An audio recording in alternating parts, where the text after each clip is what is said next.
You are now tuned in to the latest episode of Sean Mack Live. Talking about making comics and all the business that go along with it. No advice, just experience. Let's get into it. That was weird. That was real weird. Anyway, so in case you're just tuning in, we had a little technical difficulty on the first one. I don't know if it's because we got a lot of wind going on today or what. But I started one episode. I started the show, and my live stream just totally got cut out. So I guess I'm gonna have to try it again. So what I was saying when I did the last show was that what we're doing, or what I'm doing rather, is I'm trying to play catch up because I had the flu last week. I had the flu that lasted about 2 weeks, which I totally didn't expect. Even went to the doctor and got medication for it. So what I'm trying to do is do a couple shows to catch up, and so I can, create a log of shows that I have and get caught up on the questions, because I have a lot of questions that you guys sent in. And again, that's what this show is about. This show is about me answering questions based on, making indie comics, just based from my experiences, no advice, and just, walking you guys through the process of what I would do if I were in your shoes when you ask me questions. So, that's pretty much what the show is about. Typically what I do is I ask 3 questions on these questions that have been sent in to me, and then you save some time at the end to do some live questions. So with that being the case, I'm gonna start off by just talking about a couple things real quick. First thing I want to talk about is a post that I made on social media just this morning. The post, it stated something around the effect of, what good is it to sign up to any agreement, any legal agreement, if you don't want to be held accountable to it. And I think that's an important topic that we need to talk about in indie comics in general. A lot of people want to work with publishers, and they want to work with different individuals that they feel can further their efforts.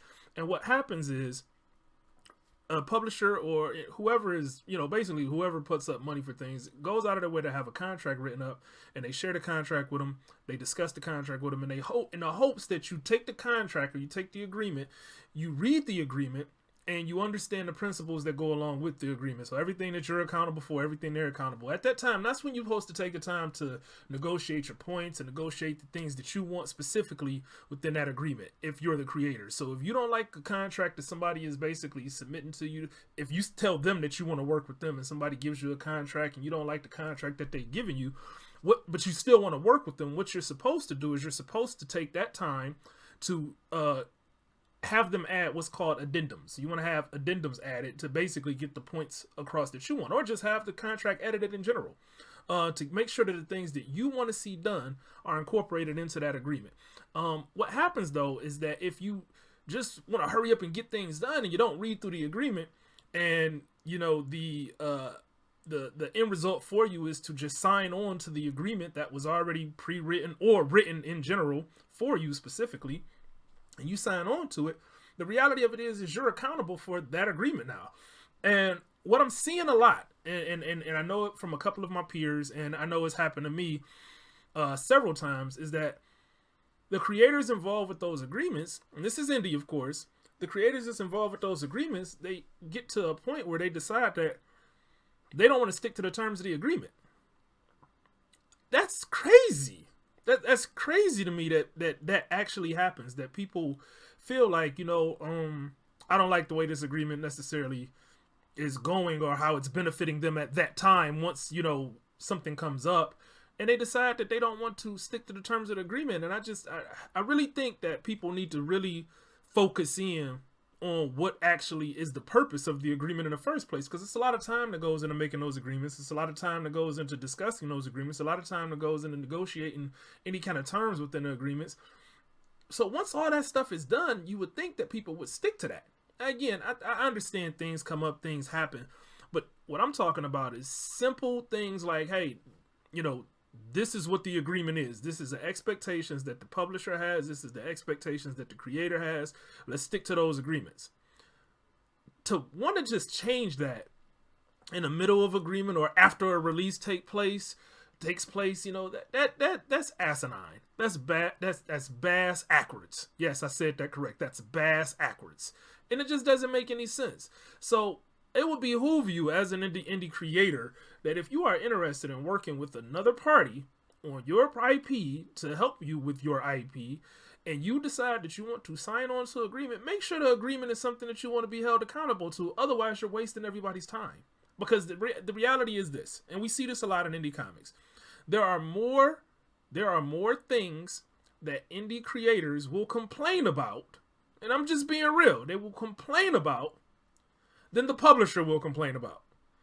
Indie creators are the ones that go on social media and blast people out and say, hey, this publisher did this publisher did this publisher did this. Most publishers want to be diplomatic.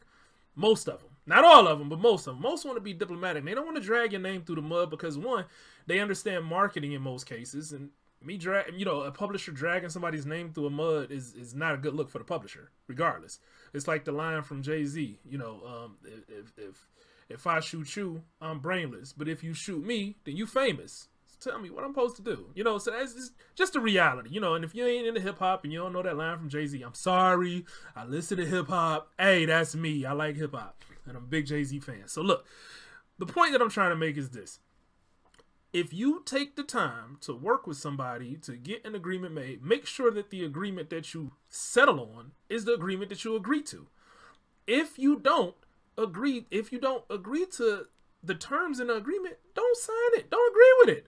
It's simple. This is a really simple process. The terms are laid out for you.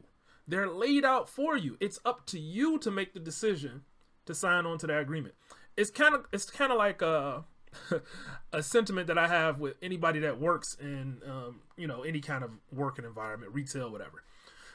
You go through the process of putting in an application, right? You put in your application. You say, I want to work for y'all. They do an interview. They do an interview with you, and they say, okay, if you work with us, this is what we do. This is how we operate, okay? So once they say this is how we operate, they ask you, so are you still interested in wanting to work here? If at that point, if everything they've explained to you aligns with, what you want, cool, you should work there. This is where it doesn't make sense. If what they're saying you don't align with, let's make it something simple. Let's say the pay. Let's say let's say a company is paying you $10 an hour, right? For you to work there. Paying $10 an hour. And you decide 2 months down the line that $10 is not enough for you to work there, right? Here's a reality that you had to think about. You agreed to work there. You did.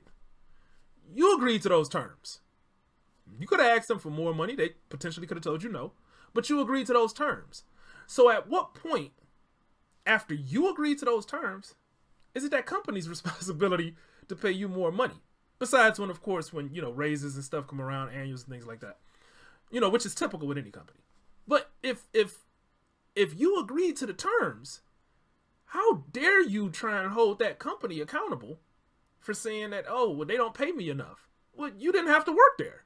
You didn't have to work there. And that's the same thing that I'm getting at with these agreements. If you have an agreement set in front of you, you control whether you sign that agreement. You control whether you work with that publisher or that company or whatever is the situation. You decide that. They're not forcing you to do it. Nobody can grab your hand and make you sign a contract. You have to work with us. It doesn't work like that. So again, I'm having a hard time because I talk shop.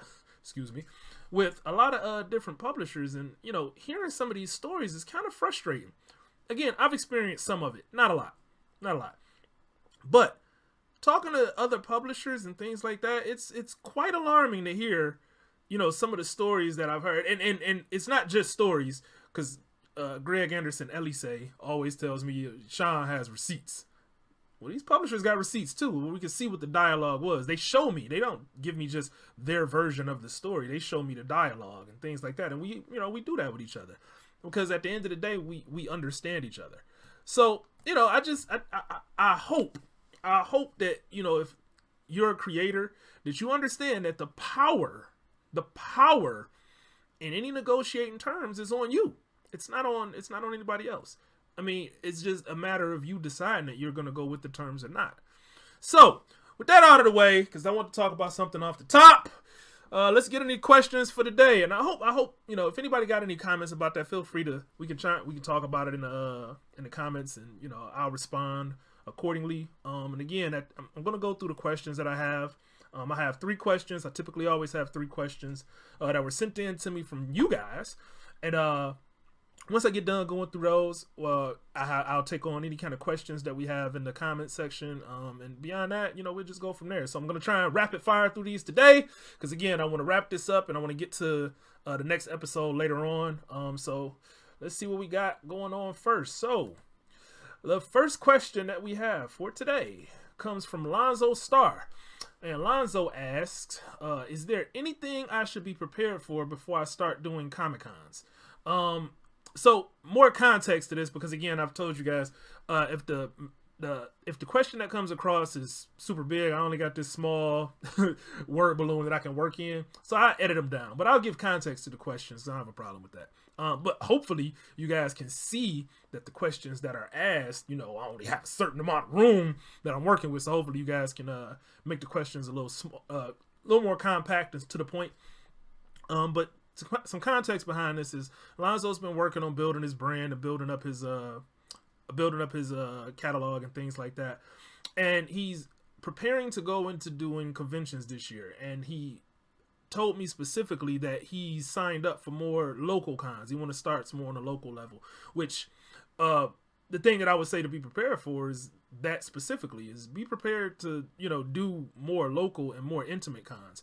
I've told many creators on our roster that the reality of it is they'll get more traction out of a smaller, intimate, and local con, and incur less expenses on a small and intimate local con than they will doing a major con on a grand stage. You're gonna probably have a higher return and a higher profit margin, and you're probably gonna have less expenses on doing a local show from a local promoter in your area than you would for doing like a bigger Wizard World convention or something like that. Motor City Comic Con, San Diego Comic Con. Because one, you have a lot more competition at those bigger conventions. You have and it's not necessarily competition, your IP versus their IP. Excuse me. But it's more so competition as to who's out there selling and who's out there generating the audience and pulling the audience to their tables and their booths and things like that. So what I would say to be prepared for is to be prepared for learning and understanding the prospect of pitching. I spoke about it in another video that we did where I basically said, hey, study somebody like Mike Watson, or study somebody that is good at pitching. Michael Watson does an excellent job at pitching. So I would say make sure that you understand the principles and watch videos that he's done and he's released and where he's done a lot of pitching. But I would say that's the big thing to be prepared for, is be prepared to learn how to pitch, because at the end of the day, when you're doing the convention, you have to figure out a way to get people to come to your table. Once they come to your table or booth, then you have to figure out a way to get them to buy. And a lot of that is going to be based off of you, your personality, and how you can present your product to them. So having a good pitch down pat is the best way that you can go. Doing other things to generate interest in what you have going on at your table is another way to go. Making sure that you have a situation available for people to sign up to your mailing list.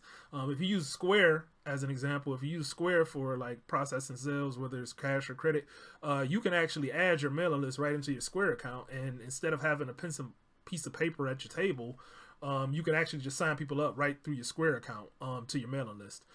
So that's one option that we actually use at Short Fuse that could be beneficial for you. Another thing that I would say to be prepared for is just be prepared for understanding that there's expenses to doing comic conventions.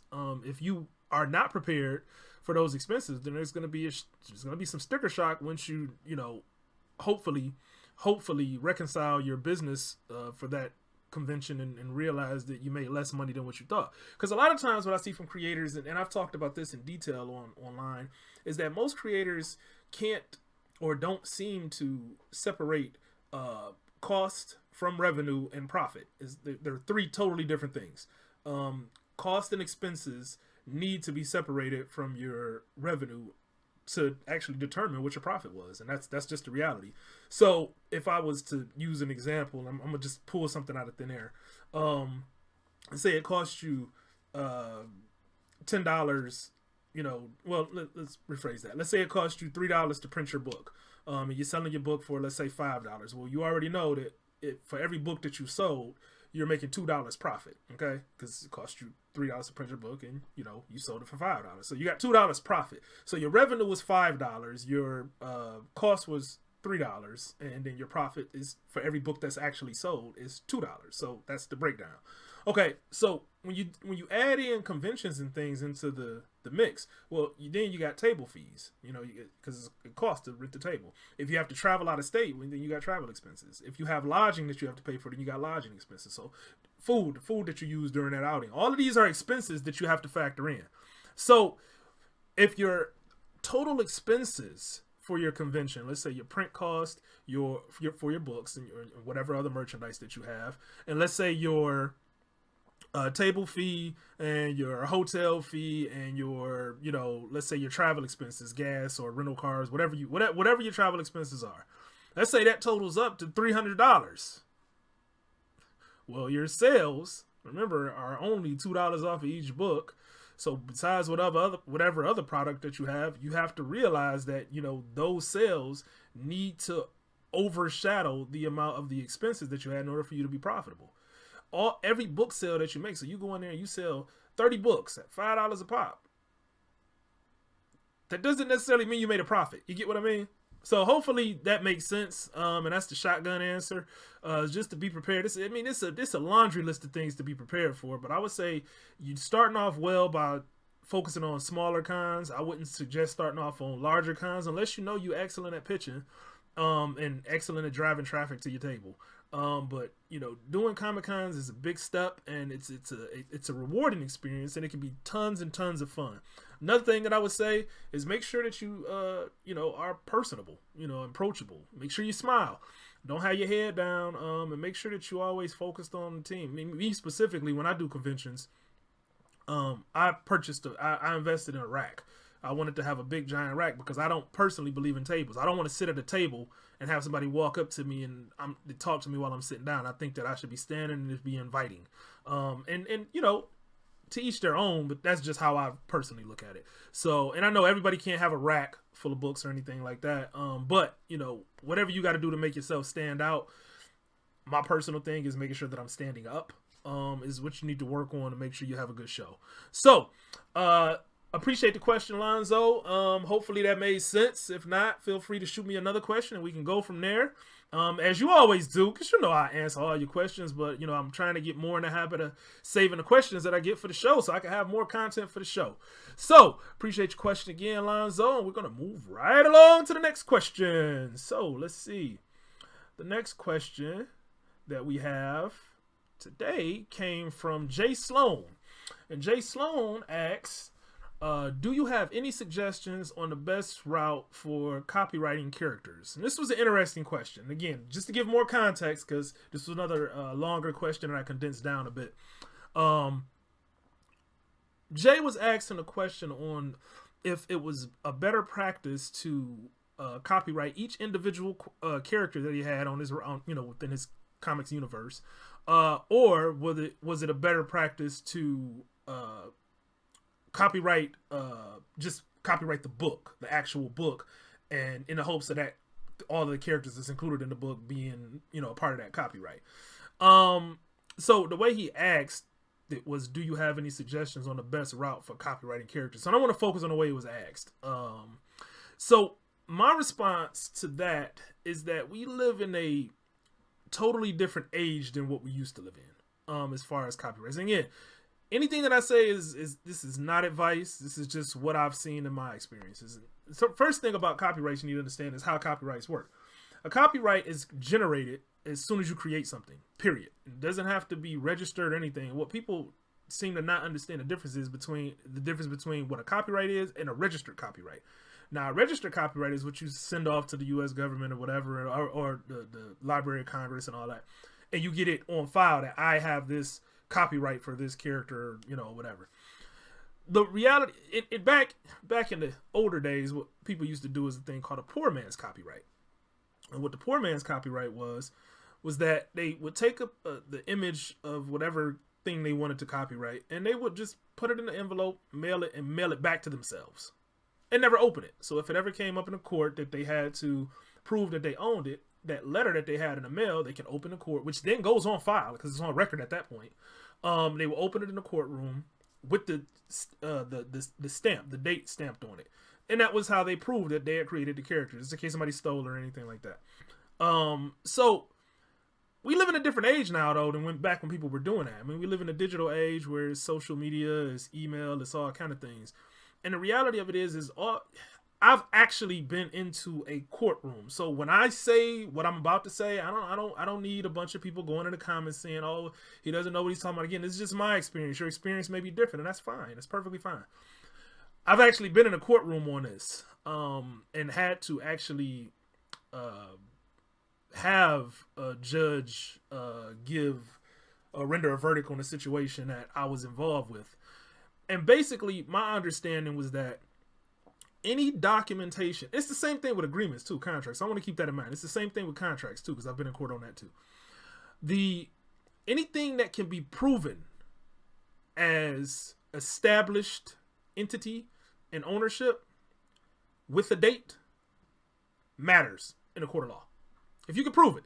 So what I mean by that is, if you have a character, instead of doing a poor man's copyright or anything like that, and you essentially email a picture of that character or you post it on social media, all of that stuff is time stamped. As long as that server doesn't go down or anything like that, all of that stuff is time stamped.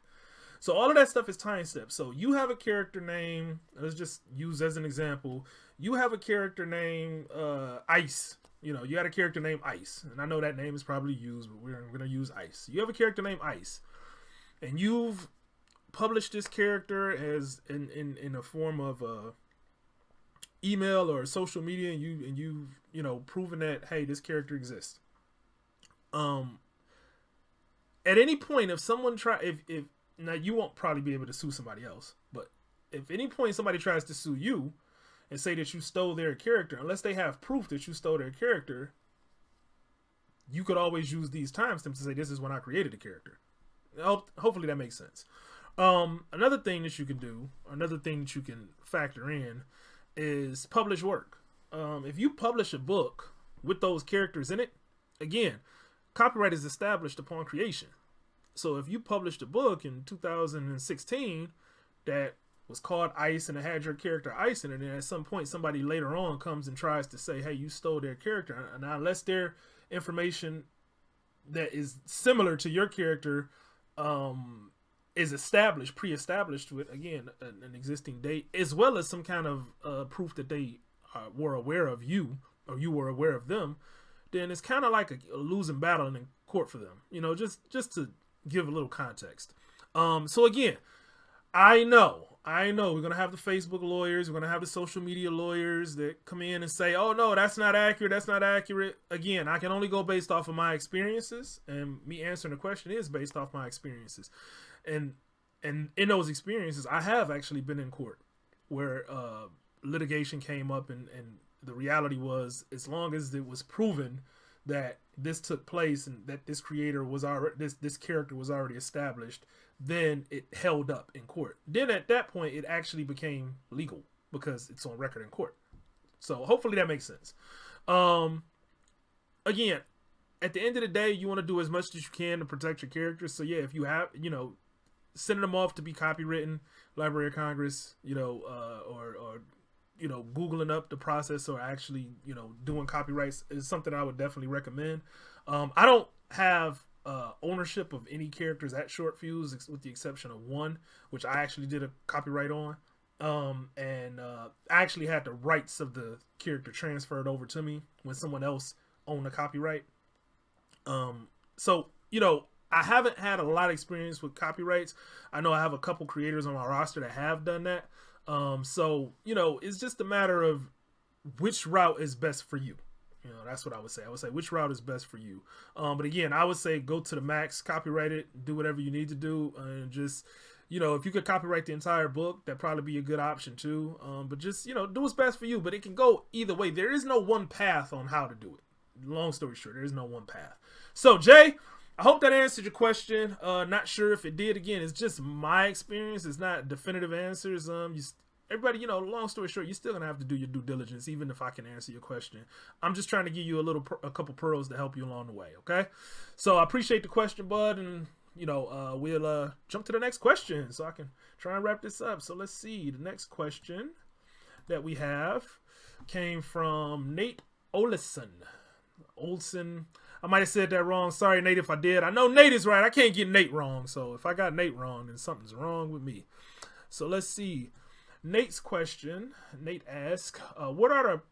Oh, and by the way, now that I think about it, Nate's question is what's going to be called my question of the day. And just in case you missed the first couple episodes, question of the day is basically a question I thought was really interesting and I thought I had fun answering. And whoever gets question of the day, which since we're doing multiple shows today, there'll be multiple questions of the day.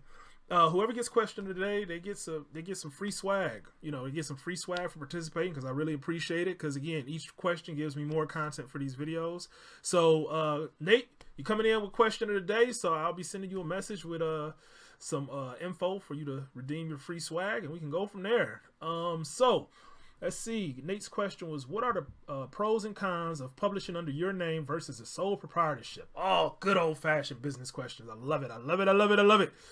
All right. So this question is interesting because technically what he's asking is the same thing twice. So I'm going to give a little more context to it as far as why it's the same thing twice.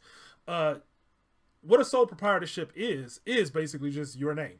That means you're the owner of a company, So if Nate Olson decides that he wants to make Nate Olson Publishing a sole proprietorship, then what happens is he'll go down to his city county building and register as a DBA, and that just means he's doing business as a sole proprietorship. So what that also entails is that anything that happens with his business, Nate Olson is specifically accountable for. Now, he mentioned in the context that he wanted to establish an LLC at some point, but he just didn't have enough product at the moment to do so. But sticking on what he asked specifically, he asked, what's the difference between, publishing under a name and a sole proprietorship? Essentially, there is no difference. Your name and a sole proprietorship will be the same thing. If you publish under your name, you're publishing as you. If you publish under a sole proprietorship, you're publishing as you. Any accountability that has to come from using your name or a sole proprietorship is the exact same thing. So if somebody wants to sue your name, they'll be suing your name. If somebody wants to sue your sole proprietorship, they're suing you because it's the same thing. The difference with transitioning over to something like an LLC is now there is no owner of an LLC. There's not an owner of an LLC. So there is no one person that's specifically accountable for whatever goes on in LLC. So again, somebody wants to decide to sue. I'm going to sue Nate Olson Publishing. Nate Olson Publishing is an LLC. They're suing Nate Olson Publishing as the LLC. But that doesn't affect Nate Olson. You get what I'm saying? So that's the difference. There's a difference between the sole proprietorship and an LLC. There is no difference between a sole proprietorship and just your name. So hopefully that makes sense. So the pros would be, like I said, if you're doing a sole proprietorship, I don't see a lot of pros, to be honest. I see the cons as being you are ultimately accountable for it. If you're doing it as an LLC, I see the pros as being you don't necessarily have to personally be accountable for it. The company still is accountable for it, but you're not personally accountable for it. Meaning, if something happened, they can't take your personal assets. They can take the company's assets if a judgment was made against the company rather. But they can't take your personal assets if it's an LLC.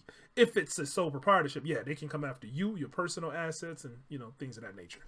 So that will be my quick rapid fire answer on that one. And Nate, I hope that answered your question. And I know you got a bunch of other questions that I'm going to spread out among some other shows. So you guys get used to seeing Nate's name because he asked a ton of awesome questions. And I want to make sure that I get to answer every single one of them. So with that being said, that'll be the final question that we have for today.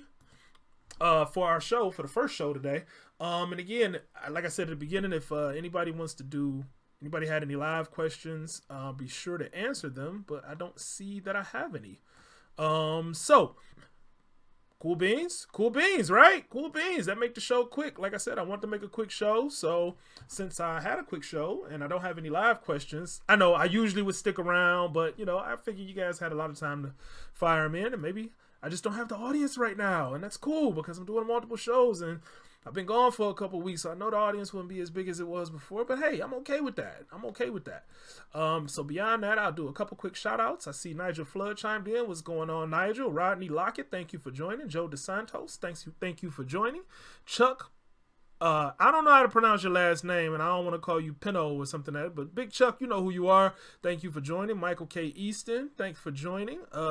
Renaissance, thanks for joining. Imani Latif over at Peep Game Comics, thank you for joining.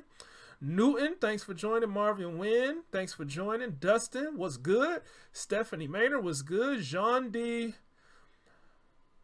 Burovich, I don't want to say your name wrong either, but Jean, what's good? And James Munch, what's going on?